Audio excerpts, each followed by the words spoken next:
we go, headed to the Falcon 9 launch press site with the media caravan.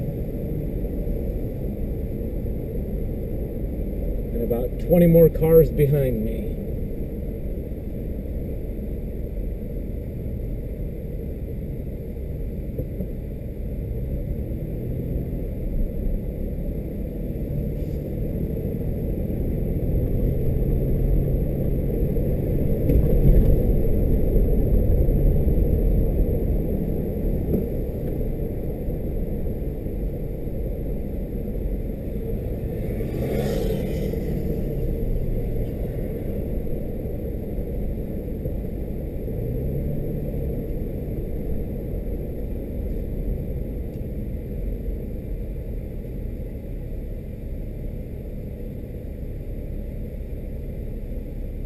Beautiful day for a launch, as you can see.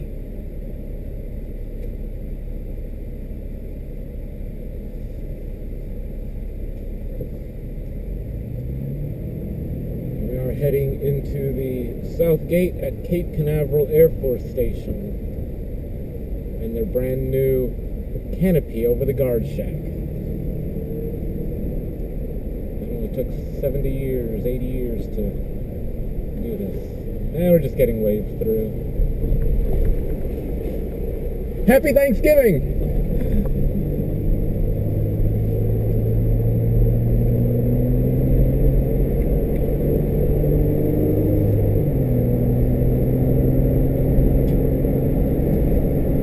Love our Air Force.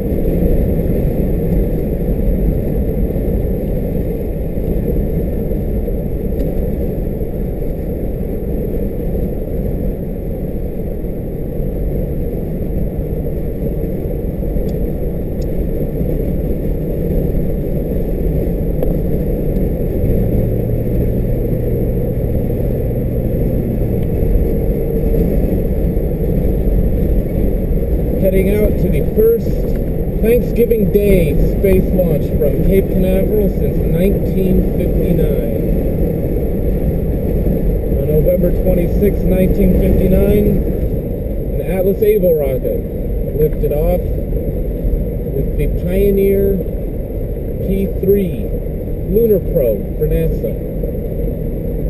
Shortly after launch, the payload shroud failed and the Atlas was blown up. And that Pioneer probe ended up somewhere in the Atlantic Ocean where it rests today. Hopefully we'll have better luck than that today.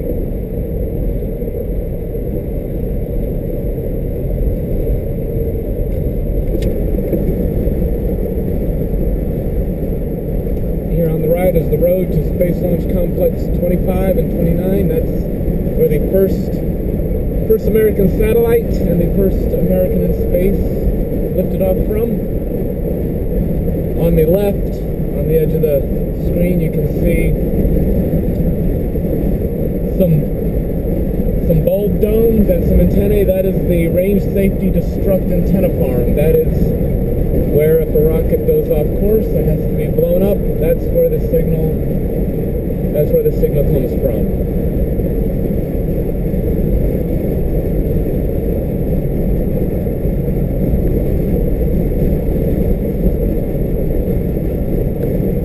This road on the right up here is leading into Launch Complexes 5 and 6 and also the Air Force Space Museum. And that building there on the right, that building doesn't exist. Actually, it's an NRO building and obviously visible from the outside. You can see that miles away, but don't ask what goes on inside because they will never tell you.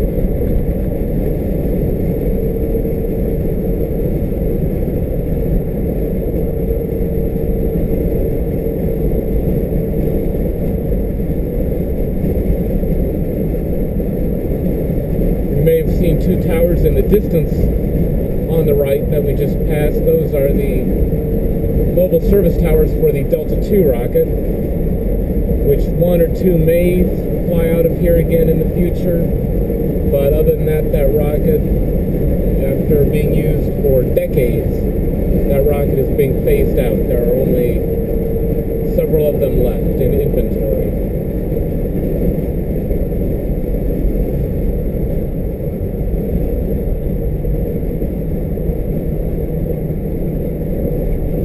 We are continuing our drive up into the heart of Cape Canaveral Air Force Station.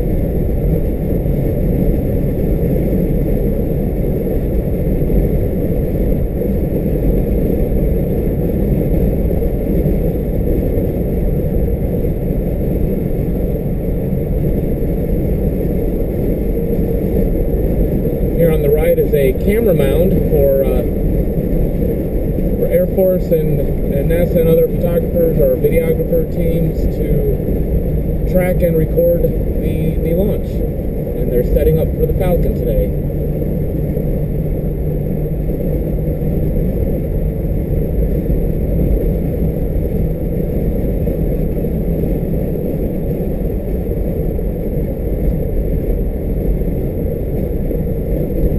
On the left is a storage facility for explosives.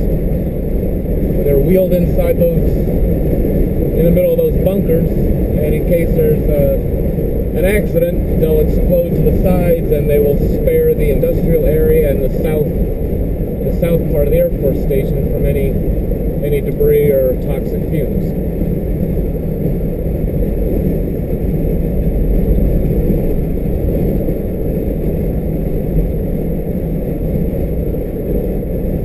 It's hard to see, but up here on the right,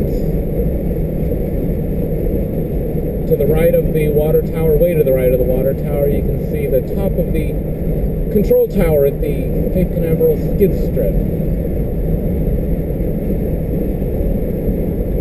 Originally built so winged test missiles could come back and land on skids, not wheels.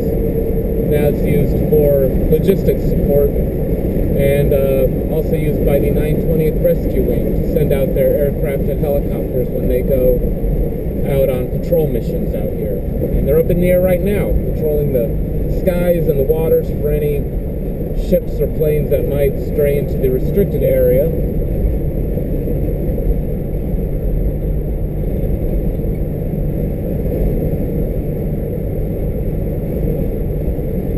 We're now coming up on the industrial area of Cape Canaveral Air Force Station.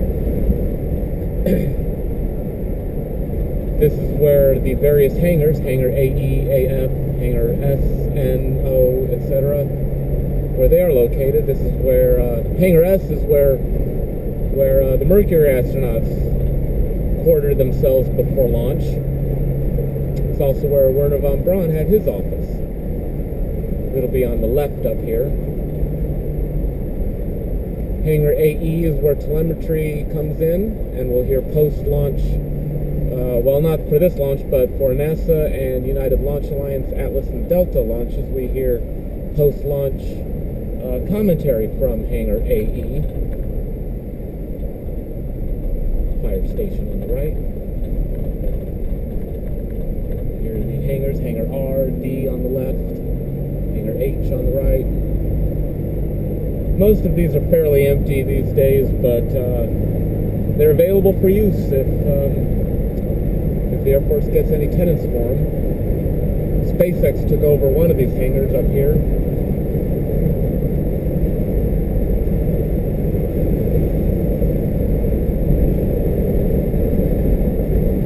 This is the middle of the industrial area. A little more empty looking today since it's a holiday, but even on normal days it's kind of empty. And you see there on the right, this Air Force security, making sure we don't go anywhere we're not supposed to or get out of line, but staying back a ways a bit. Probably has a radar gun to catch speeders as well, because you don't want to speed on Air Force property.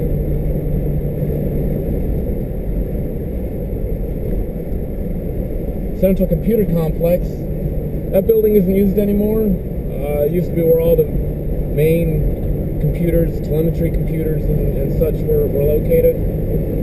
They have a better facility now. And way up here is the 45th Launch Group. When the Air Force has one of its launches, people will be working in there.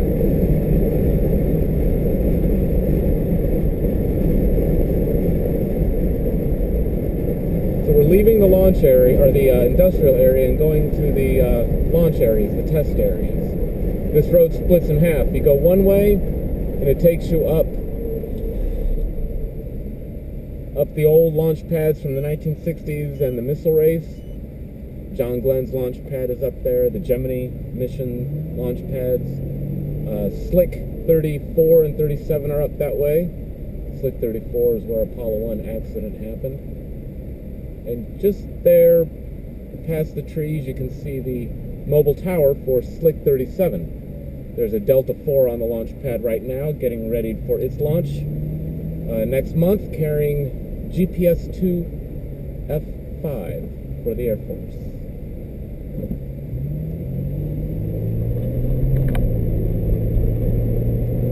This road is known as the ITL road. This road goes out to the old Integrate Transfer Launch Complex area that was used for the Titan III and Titan IV programs. The ITL area has been mostly occupied by United Launch Alliance for the Atlas V rocket. It also provides an access way to the SpaceX launch complex, Slick 40.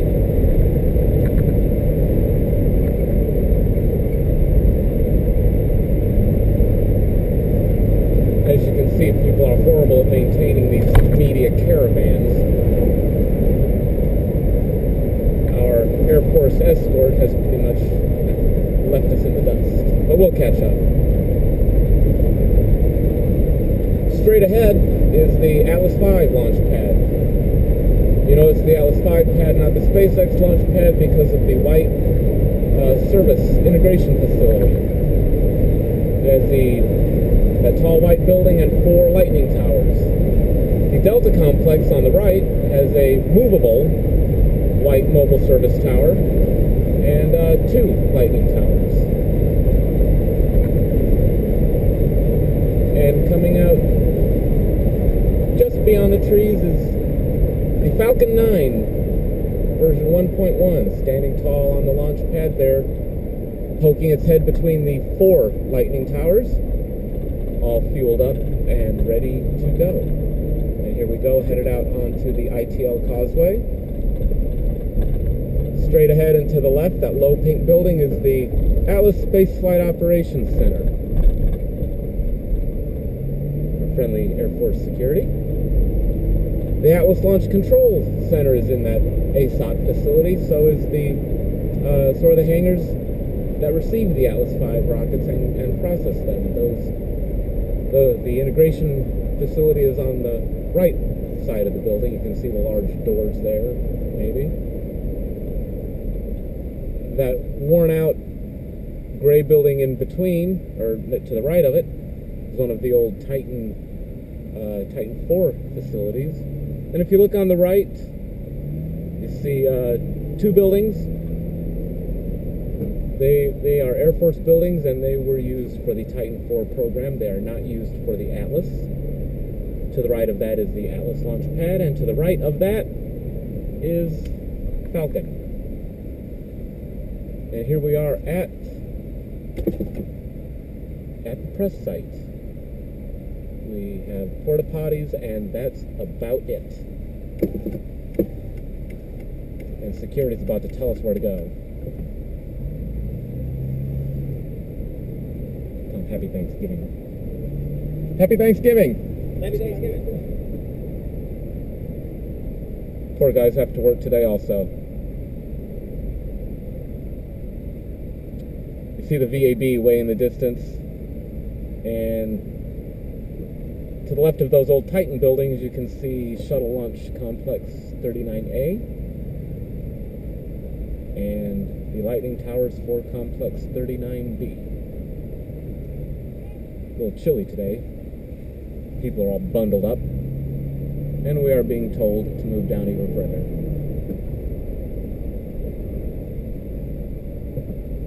Those are for guests, family. Back in line. Not for media. They keep media separate from the VIPs and guests. And here we go. Find a place to park.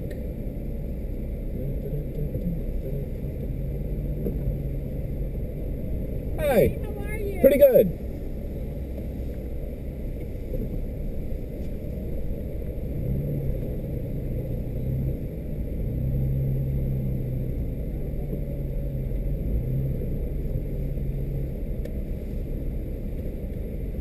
And now that we're facing the sun, that'll be it for this little tour.